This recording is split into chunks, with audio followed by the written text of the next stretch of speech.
Hola queridísimos televidentes, nuevamente aquí en Conversando con Paula, bienvenidos. El día de hoy con un invitado muy especial, el doctor Ortega Edwin, especialista en cardiología. Él fue precisamente egresado de nuestra Universidad de los Andes en su pregrado. También hizo sus estudios de especialidad en el Instituto Autónomo Hospital Universitario de los Andes en el posgrado de cardiología. Actualmente se desempeña como profesor de la Cátedra de Fisiopatología en la Facultad de Farmacia. Bienvenido, doctor Edwin.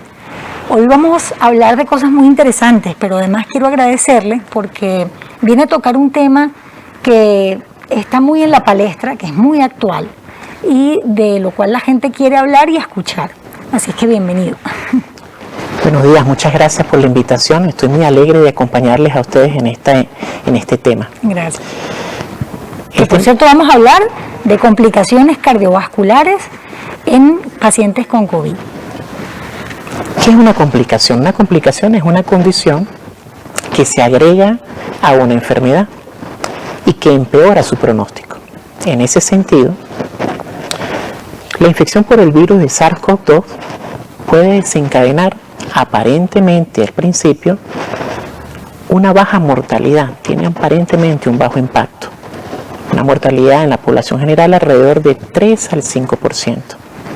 No obstante, por su alta tasa de contagio, garantiza que muchas personas simultáneamente estén enfermas. Esas personas acuden al sistema de salud y lo congestionan porque sobrepasan su capacidad, ya sea a nivel de emergencia, a nivel de hospitales, a nivel de la consulta externa, tanto público como privado. Pero ese no es todo el dilema. Cerca del 15 al 20% de las personas contagiadas pueden desarrollar inflamación de los pulmones. Es lo que denominamos neumonía o comúnmente COVID, la enfermedad de coronavirus 19. En este grupo, la mortalidad se incrementa y ya no es el 3 al 5%, se triplica o cuadruplica. Comenzamos a hablar entonces de personas con COVID que tienen riesgo hasta del 15% más de morir en el primer mes. De acuerdo. No queda solamente aquí. Hay muchos órganos y sistemas que se ven comprometidos con la infección, ya sea sistema nervioso, aparato digestivo, sistema osteomuscular, y en especial desde al principio de la pandemia en Wuhan, comienzan a estudiar los pacientes que les va peor con la enfermedad. Son pacientes que requirieron ventilación mecánica, cuidados intensivos o fallecieron. Todo este grupo de pacientes tenía un denominador común: complicaciones en el corazón o en los vasos sanguíneos. ¿Qué tanto incrementa el deterioro del paciente con COVID estas complicaciones? Bueno, simplemente como ejemplo, la miocarditis, que es una inflamación del músculo cardíaco, puede incrementar a 60% la mortalidad al mes. Eso, en otras palabras, es de cada 100 personas con inflamación del músculo cardíaco durante la COVID, al mes fallecen 60. Es bastante alto ese número, la verdad. Y si nos vamos a los vasos sanguíneos, por ejemplo, cuando se ocluyen los vasos que llevan sangre desde el corazón al pulmón, eso se denomina tromboembolismo pulmonar, el incremento llega hasta el 70% más. De allí la relevancia del tema de hoy. Del tema de hoy, así es. Pero bueno, precisamente por su especialidad, como usted bien lo ha dicho, el COVID puede afectar a múltiples órganos y sistemas. Pero, ¿cuáles son esas complicaciones cardiovasculares que están asociadas a pacientes con COVID? Son muchas. Vamos a intentar clasificarlas en cardíacas y vasculares o de los vasos sanguíneos. En las cardíacas pueden haber inflamación de la cubierta del corazón, se llama pericardio, y esa inflamación se denomina pericarditis. Ocurre hasta en el 79% de los casos con COVID moderado a severo. Inflamación, como decíamos anteriormente, del músculo cardíaco se denomina miocarditis. Pero también se puede desencadenar infartos, anginas. Esto es el contexto entonces isquémico de la enfermedad, ya sea porque la sangre está con pocos niveles de oxígeno, por ejemplo, por bajo intercambio gaseoso a nivel de los pulmones, o porque la sangre a través de la cual viaja ese oxígeno tiene interrumpido su paso por oclusión de las arterias coronarias. También se cita con bastante frecuencia arritmias, que son trastornos en la conducción y la velocidad con la cual se conduce la electricidad dentro del corazón, generando arritmias que pueden ser incluso letales, como es la fibrilación ventricular, que lo vimos muchísimo al principio de la pandemia cuando usábamos una droga que se llama hidroxicloroquina.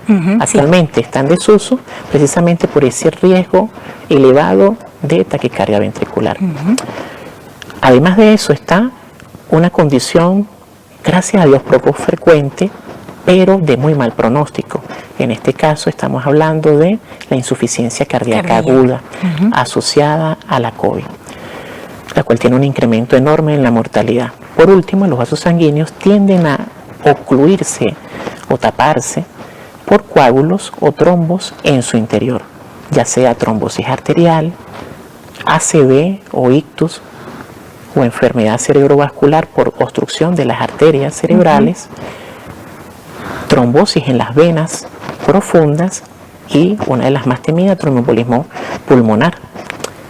Y hay una que está resaltando muchísimo, ya no en la etapa aguda, en las primeras 4 semanas, sino en la etapa que continúa por meses y seguimos contando, no sabemos si por años, que es hipertensión. Hasta un 12% de los pacientes con neumonía pueden desarrollar hipertensión arterial de novo después de la COVID. Exacto, que esa es una cosa muy importante que estamos viendo, es ese fenómeno. Las personas dicen, pero no puede ser, yo nunca en mi vida había sufrido de tensión, ¿por qué desarrollé, digamos, esta complicación? Algunos incluso al principio se niegan, y lo vemos, a recibir tratamiento, ¿no? Pero efectivamente lo correcto es dejarse guiar por el médico especialista. Se sabe que definitivamente estas complicaciones pueden quedar de manera establecida y que van a requerir tratamiento por varios meses o por muchos años, ¿no? Todo depende, digamos, de la evolución del paciente. De todo esto y mucho más vamos a seguir conversando en el próximo segmento. No se muevan, hoy está con nosotros el doctor Edwin Ortega y estamos hablando acerca de complicaciones cardiovasculares en COVID.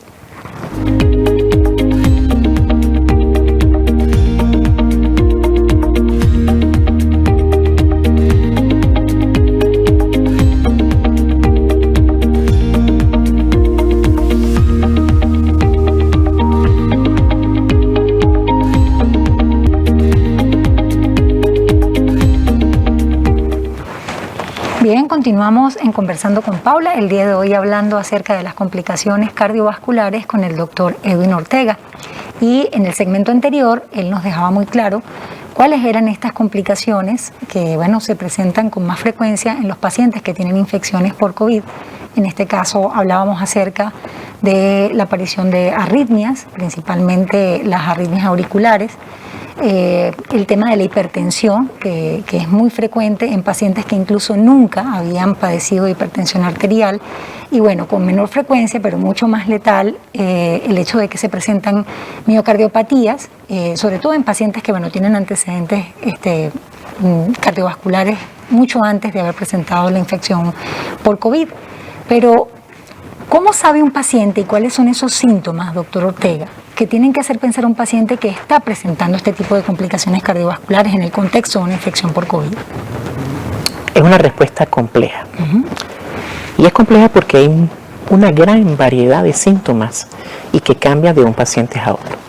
Eso hace difícil que el paciente o el médico muchas veces asocie esos síntomas con una complicación cardiovascular. No obstante, traemos una gráfica que nos va a permitir enumerar los más frecuentes. Por ejemplo, uno de los más frecuentes es la presencia de debilidad o fatiga. Hasta el 80% de los pacientes con complicaciones cardiovasculares la presentan. Dolor en el pecho, ya sea un dolor de tipo punzante, un dolor opresivo, un dolor que se desencadena durante el esfuerzo físico y que mejora cuando está en reposo, pero también se puede dar el caso que sean dolores punzantes que mejoran simplemente con cambio de postura. Otro elemento frecuente es vértigos o mareos. También se aprecia con mucha frecuencia la presencia de dolor en los trayectos vasculares por donde viajan vasos sanguíneos, sobre todo cuando estos están complicados, ya sea ese dolor aislado o con la presencia de un edema o hinchazón de alguna extremidad. Otro dato que nos llama la atención es la presencia de dificultad para respirar. Nosotros la denominamos disnea, que es común para la neumonía y eso hace más complicado entonces el discernir el origen de ese ahogo o disnea.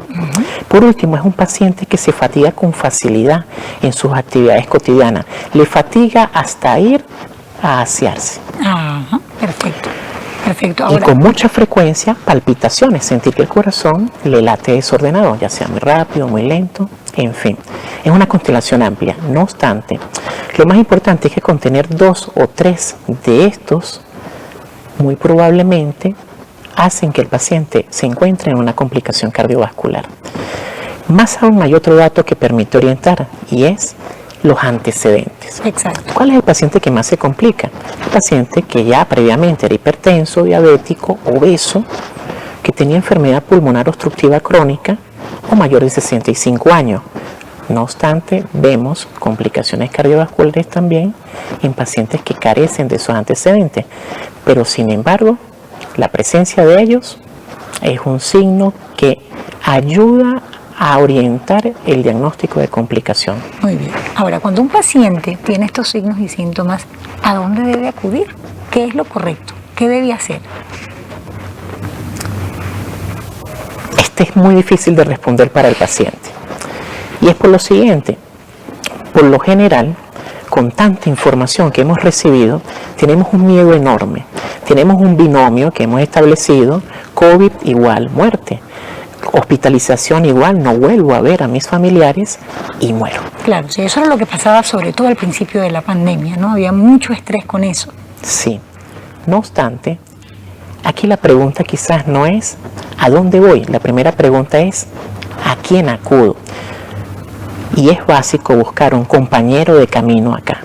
¿Quién es tu compañero de camino? Un familiar, un amigo, sobre todo esa persona que te hace sentir cómodo, seguro y escuchado. Una persona que quizás no te va a criticar.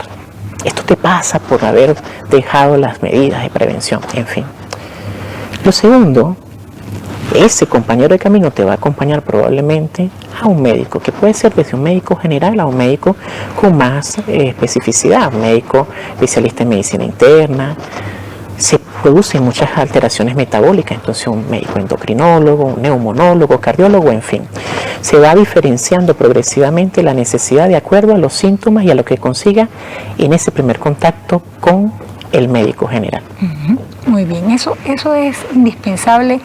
Y pregunto, cuando llegan a sus consultas, por ejemplo, que con frecuencia, me imagino, han tenido estos pacientes en sus consultas, ¿cuál es la conducta a seguir con ellos? ¿Cómo es la evaluación de estos pacientes?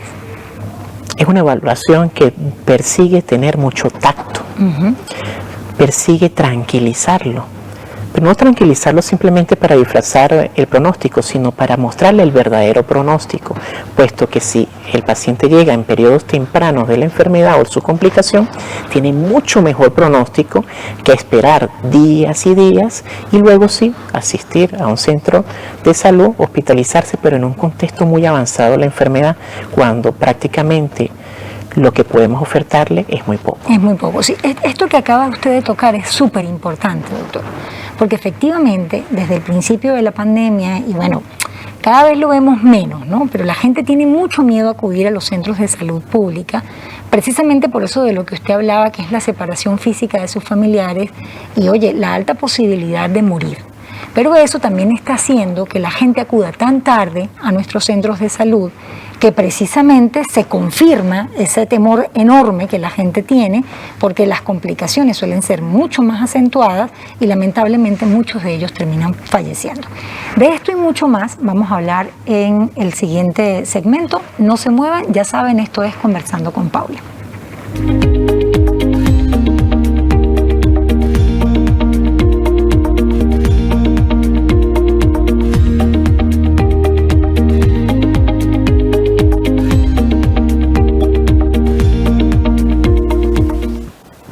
Muy bien, conversando con Paula, hablando el día de hoy acerca de las complicaciones cardiovasculares en el paciente COVID. Y bueno, definitivamente el tiempo es muy corto para hablar de cosas que son bastante interesantes, complejas, pero además sé que hay una serie de interrogantes, doctor, que los pacientes tienen, ¿no? Los pacientes siempre están, digamos, con una serie de preguntas que, como usted bien me decía cuando conversábamos fuera del aire, hay preguntas que el paciente ni siquiera se atreve a hacer, ¿no? Sino, o sea, ¿cómo va a terminar esta historia, ¿no? ¿Realmente voy a poder sobrevivir a ella? Y estas complicaciones en algún momento van a desaparecer, se van a quedar conmigo para siempre.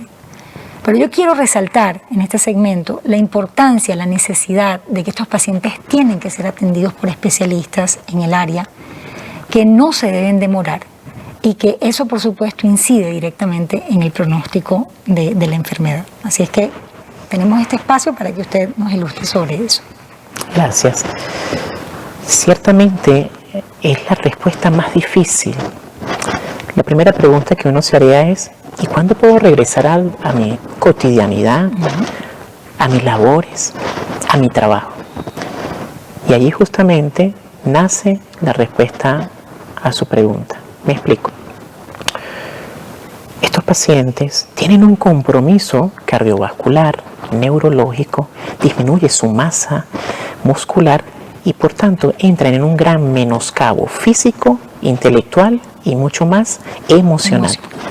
Eso genera una condición que es diferente entre un paciente y otro.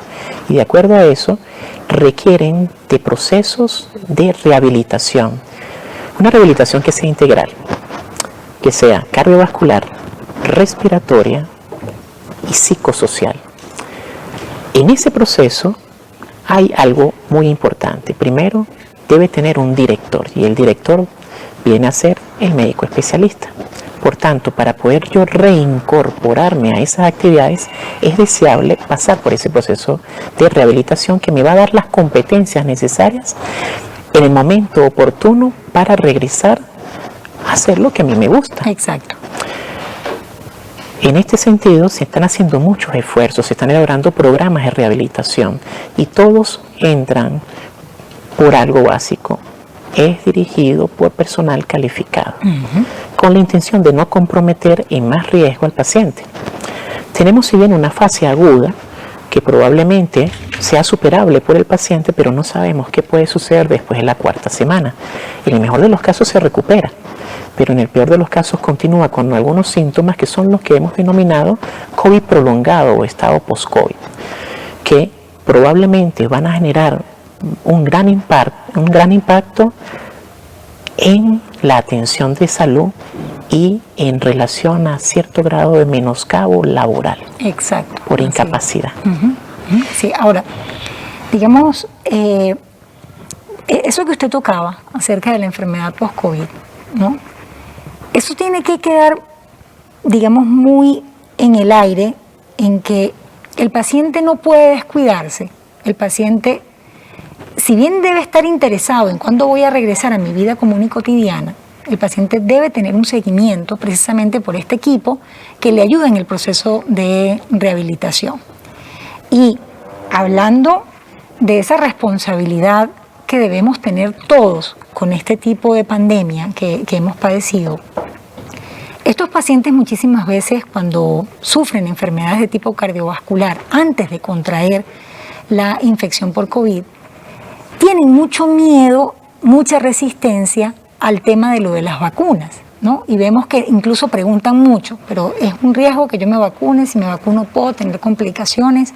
Yo quisiera que en un minutico usted nos hablara acerca de su opinión personal con respecto a si el paciente con enfermedades cardiovasculares debe ser vacunado por el tema de protección y por el tema de evitar complicaciones y disminuir mortalidad.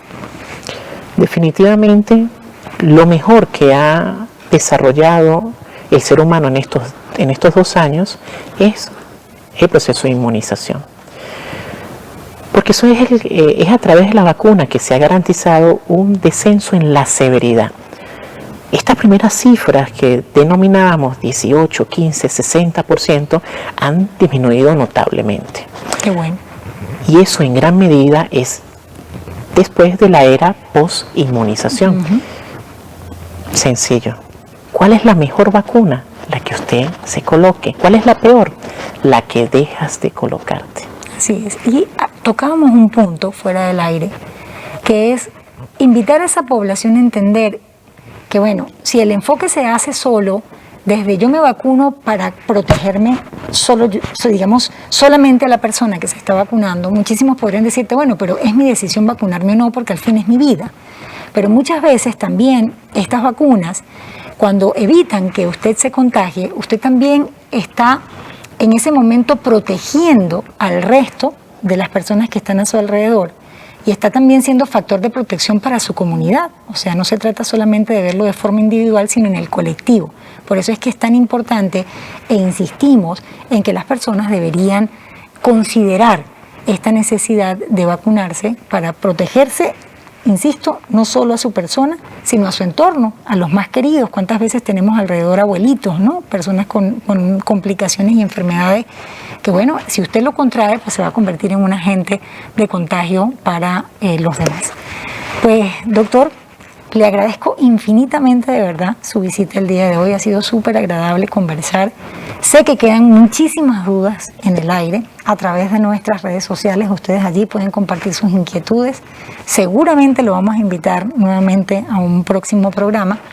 Y los invitamos siempre para que en este espacio de Conversando con Paula, usted tenga la oportunidad de plantear algún tema de salud que desee que se discuta en este espacio y siempre estaremos allí para aclarar sus dudas. Un fuerte abrazo, muchísimas gracias. Muchas gracias y recordemos, el sol sale para todos. Estamos cada día más cerca de que esta enfermedad baje su intensidad a través de la prevención, tapaboca, lavado de manos, distanciamiento y en especial la vacuna. Muchísimas gracias, doctor.